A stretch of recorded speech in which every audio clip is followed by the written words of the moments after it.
अम्मा बाद औज़ु बिल्लाहि मिनश शैतानिर रजीम बिस्मिल्लाहिर रहमानिर रहीम क़ाला रब्बि इश्रह ली सदरी वयस्सिर ली अमरी वहलुल उक़दतम मिन लिसानी यफ़क़हू क़ौली। हाज़रीन जलसा, हमारा दीन इस्लाम है, कुरान हमारी किताब है, अल्लाह के सिवा कोई महबूद नहीं, हज़रत मोहम्मद सल्लल्लाहु अलैहि वसल्लम अल्लाह के रसूल है, उन पर अल्लाह की नेमत है। सबका मरना है, मर करके फिर जीना है, तब अपना कामों का हिसाब देना है। अल्लाह ही हाकिम है, यही हमारा ईमान है।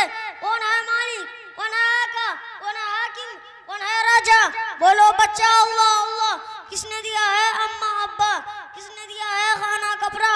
बोलो बच्चा अल्लाह अल्लाह।